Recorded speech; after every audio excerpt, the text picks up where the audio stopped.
ven estos niños? Están en clase en 1932, en París. Y también estos, por la misma época, en Birmingham, Ámsterdam y Berlín. ¿Se han fijado en los edificios? Todos tienen ventanas enormes, o directamente muros abatibles. Son las conocidas como escuelas al aire, también llamadas en la época escuelas antituberculosis. Instituciones especialmente diseñadas para prevenir y combatir una pandemia que venía asolando muchas grandes ciudades durante el siglo XIX y principios del XX, y en las que, como en París, llegó a ser la causa de la muerte de la mitad de los jóvenes fallecidos en todo el siglo XIX. Y es que, durante décadas tras el descubrimiento del bacilo de la enfermedad por Robert Koch, lo único que se supo es que la bacteria era infecciosa, que sobrevivía en los lugares más oscuros y polvorientos, y que el sol y el aire limpio y el reposo mejoraban a los pacientes. Por eso, todos los grandes arquitectos y diseñadores de la época se lanzaron a diseñar hospitales con ventanas más grandes, sanatorios con enormes terrazas, viviendas elevadas para huir de los gérmenes y muebles aerodinámicos donde el polvo no se pudiera esconder. Y así nació la arquitectura modernista, el gran ejemplo de cómo las pandemias han dibujado desde siempre la forma de nuestras ciudades.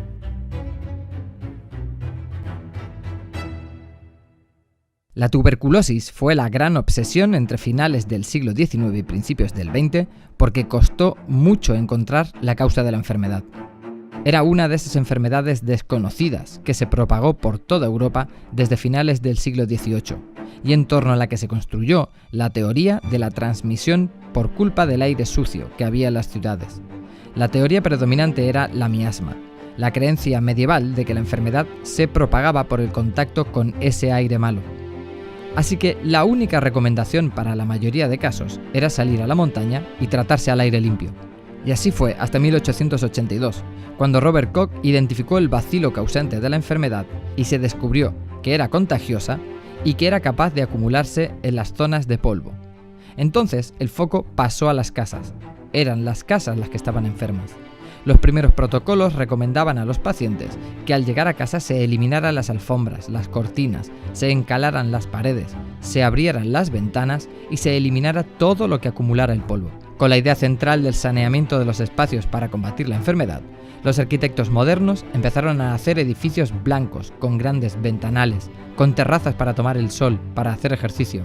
Echamos las ciudades desde muchos puntos de vista, pero una de las cosas que se tiende a olvidar es que las ciudades realmente están hechas de capas y capas de respuestas precisamente a epidemias, a amenazas de enfermedad de todo tipo. Y lo que es muy interesante es que estos arquitectos, como Le Corbusier, como Gropius, como Neutra, como todos ellos, constantemente hacen referencia a la tuberculosis. No es que digan, es que nos gusta más así, no, están diciéndolo. La arquitectura del siglo XIX es como un viejo sofá lleno de tuberculosis, o hay que levantar las casas del suelo con pilotis porque en el suelo húmedo es donde nace la enfermedad.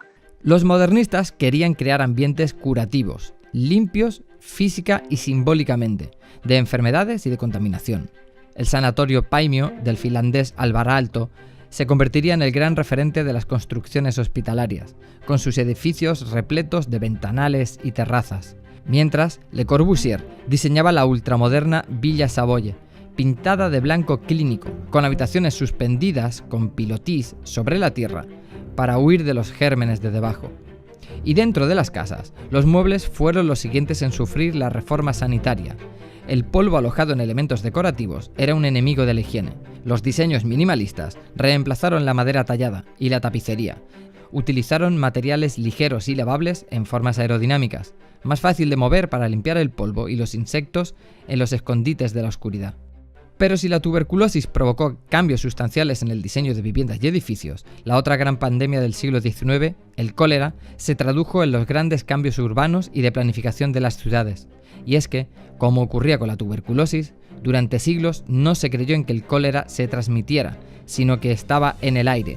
Cuando finalmente fue descubierto en Londres que la causa de la epidemia de cólera era un pozo infectado en el centro de Soho, llegarían una serie de reformas legislativas y de infraestructuras sanitarias que no solo tendrían lugar en Londres o en París, sino en las grandes ciudades del siglo XIX.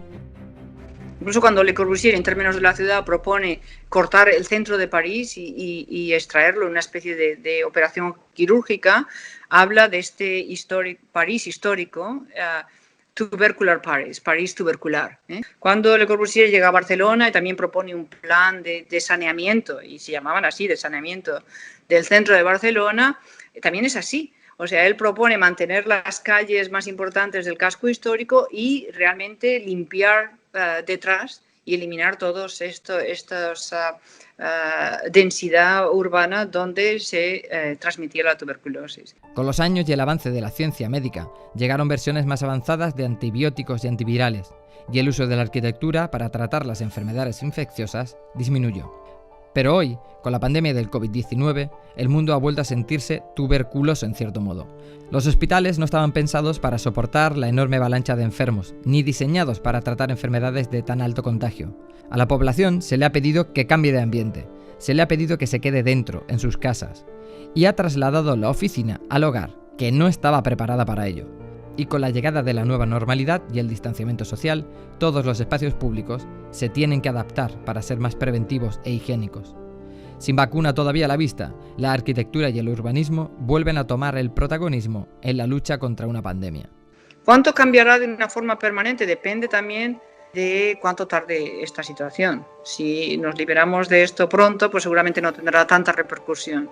Si realmente dura más, entonces sí que nos habrá impactado de una manera importante.